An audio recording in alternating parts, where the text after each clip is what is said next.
په هنر ښودلو او په کسب ښودلو کې هیڅکله د بخل نه کار مه اخلئ. دا ویډیو سپیشل د ټیلرانو یعنی درزیانو دپاره، د مستریانو دپاره، میکینکس چې څومره دي موټرسایکل یا د ګاډو نور چې څومره هنرمندان دي، هغه ټولو کسبداره خلکو ته زما دغه ویډیو پیغام او یو ډېر عاجزانه درخواست دی. عمل پې وکړئ، انشاءالله العظیم دنیا او آخرت به هم ښایسته شي. ګورئ، تاسو ته چې کله مور و پلار یو ماشوم در ولیږي، مثال که ټیلر ته یا درزي ته مور و پلار یو ماشوم ور ولیږي په شاګردۍ باندې چې دا به کسب زده کړي، نو دغه ټیلر دغه ماسټر چې دی د دې ماشوم سره په کومه طریقه باندې ظلم کوي؟ هغه ظلم دا دی چې 6 میاشتې په دغې ماشوم باندې صرف کاج او ورلاک دا کوي، پې 6 میاشتې په ده باندې بټنې لګوي، د هغې نه پس رو رو دته په کلونو کې دغه کسب ور زده کوي. نو دا یو قسم ظلم او بخل دی چې ته د دې ماشوم سره کوې. دغه رنګې که موټرسایکلو والا ته یو ماشوم په شاګردۍ باندې ورشي، نو هغه چې دی 6 میاشتې 8 میاشتې صرف په دې ماشوم باندې موټرسایکل پاکوي، دکان پې جارو کوي او دغه رنګې خپل سیټ اپ پې برابروي او 6 میاشتې 8 میاشتې پس بیا دې ماشوم ته یو پایې د کولاولو د ټیر د کولاولو چر ورخي چې دا ټیر به داسې کولاوي او ټیر به داسې بندی. نو دا یو قسم د بخل، یو قسم ته ظلم دی.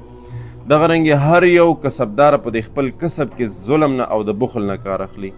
ګورئ، کله چې تاسو مور او پلار دا ماشوم درلیږي او یقینا دا ماشوم چې دی دا به د ډېرې غریبې فیملي نه وي، مالداره خلک چې دی په بچو باندې کسب نه زده کوي، هغه باندې درزیتوب نه زده کوي، په هغه باندې د مستریتوب کار نه زده کوي، هغه په یو ټاپ سکول کې چې دی سټډي کوي، هغه په کور کې په آرام باندې ناست وي، نو د غریب بچی تاله درځي.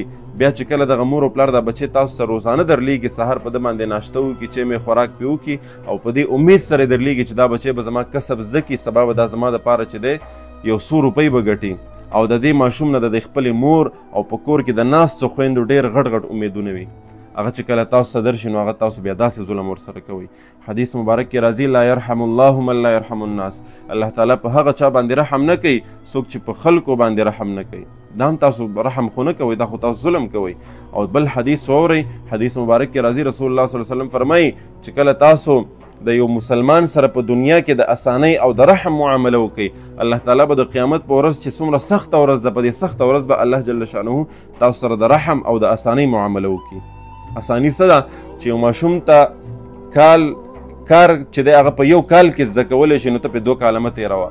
یو کار چې دی په 6 میاشتو کې زده کېږي، ته ورته چې دی کال په هغه باندې مه تېروه، د وخت نه مخکې ورته کار زده کوه، کار ورته ښایه چې هغه دومره شي چې د خپل کور دپاره، د خپل فیملي دپاره د 100 روپو د ګټلو قابل جوړ شي.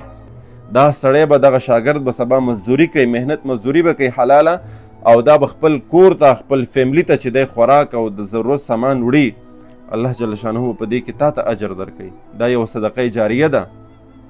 ولهذا په دې کې د بخل نه کار مه اخلئ.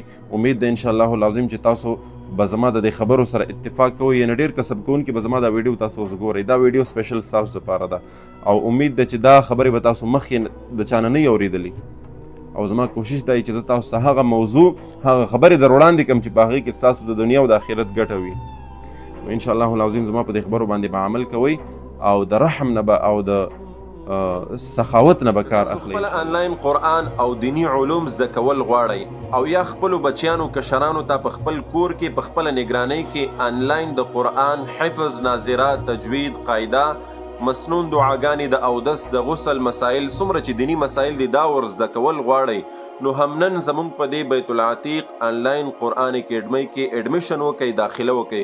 تاسو که د دنیا په هر ګوټ کې په هر ځای کې هم نن زموږ په دې اکیډمۍ کې داخله وکئ، انشاءالله العظیم په احسنه طریقه سره، په بهتره طریقې سره به ستاسو کشرانو ته، تاسو ته دینی زده کړې درکول کیږي.